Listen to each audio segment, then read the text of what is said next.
Trump slams Carney, rejects Canada talks, CBC heckled as tensions erupt. Tensions between Canada and the United States are surging as newly elected Prime Minister Mark Carney faces sharp criticism from American President Donald Trump, who has publicly denounced Carney's leadership and rejected renewed trade talks with Canada. The political standoff has reignited a series of internal debates in Canada over national identity, freedom of speech, immigration, and media accountability. In a climate already fraught with ideological division and economic uncertainty, Trump's blunt rejection of Canada's overtures and his fierce rhetoric have catalyzed a broader cultural reckoning north of the border. What began as cross-border friction has now evolved into a crisis of confidence within Canada's institutions. Carney, who became Prime Minister after a surprise Liberal leadership win and an even more surprising snap election victory on April 28, has positioned himself as a bulwark against what he describes as external manipulation from the U.S. Under his leadership, the Liberal Party surged back from political disarray to claim a narrow minority government. Carney's core message, framing Trump's posture as economic intimidation and a threat to Canadian sovereignty, resonated with just enough voters to keep the Liberals in power. However, his critics argue that he's using Trump as a scapegoat to distract from deeper domestic failings. Nowhere are these failings more apparent than in the escalating conflict over religious freedom. A recent controversy involving Christian singer Sean Foyt, who was denied permits to perform worship music in a Canadian church, has sparked national outrage. Supporters argue that peaceful religious gatherings should never require government authorization, especially when protests that are often disruptive and politically charged are routinely allowed to proceed. In Foyt's case, it wasn't the worshippers who created chaos, but counter-protesters waving Antifa banners and deploying smoke bombs, yet it was the church that faced fines and shut-down threats.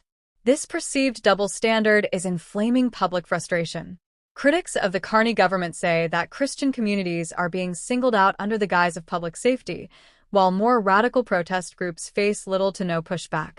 The situation reflects a broader sentiment among many Canadians who feel traditional values are being systematically dismantled by a political class more interested in social engineering than in protecting foundational freedoms. The fact that these policies are being defended by a national broadcaster seen as aligned with government priorities only deepens the mistrust. CBC has come under intense fire for its coverage of the Foyt incident and similar stories. During recent public events, the broadcaster was heckled by citizens accusing it of bias and narrative manipulation. For many, CBC has transformed from a public service media institution into a government megaphone more interested in defending the ruling party's agenda than reporting inconvenient truths. The network's critics argue that its failure to cover anti-Christian bias fairly exemplifies the broader issue of state-sponsored messaging replacing independent journalism. Meanwhile, economic anxieties continue to build. Premier Doug Ford is confronting the overwhelming strain of federal immigration policy. Ontario is now home to tens of thousands of asylum seekers, many of whom are stuck in limbo, housed in taxpayer-funded hotels while waiting years for work permits. These delays not only frustrate the newcomers eager to contribute but also add pressure to public services and housing supply.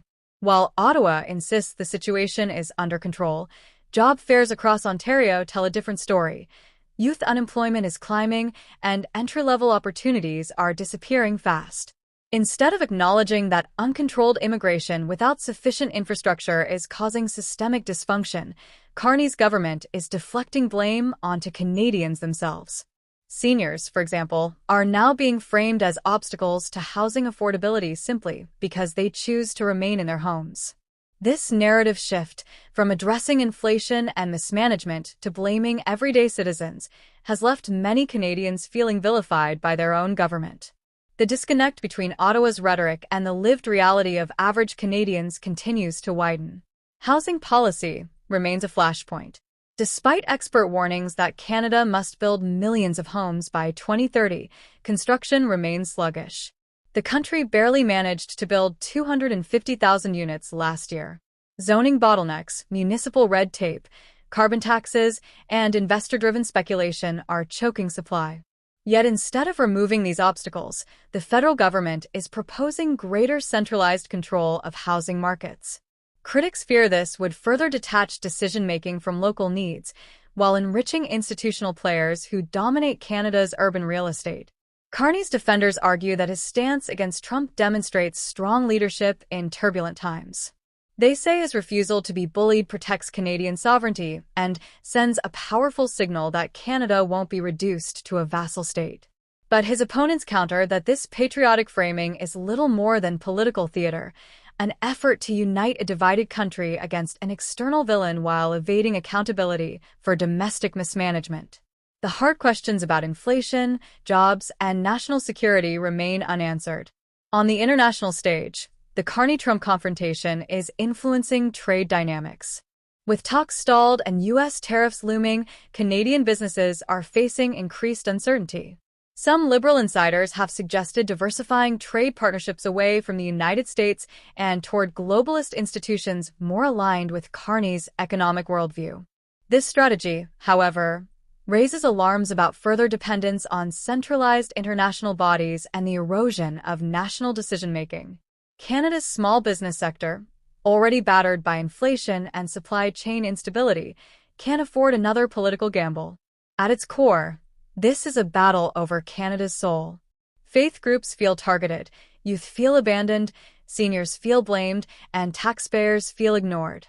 The government says it's defending national interests, but whose interests and at what cost?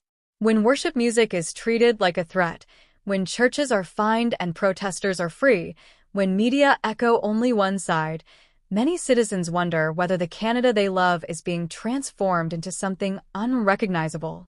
The ideological underpinnings of today's policy decisions are more than administrative, they are cultural. The chaos and confrontation signaled by the title, Trump slams Carney, rejects Canada talks, CBC heckled as tensions erupt, is not a one-day media headline. It's the symptom of a deeper reckoning. The clash between central authority and individual liberty, between open borders and national planning, between state-managed identity and grassroots conviction, is shaping a new political era in Canada. Whether this tension leads to reform or rupture depends not on foreign leaders like Trump, but on Canadians themselves and what they're willing to fight for.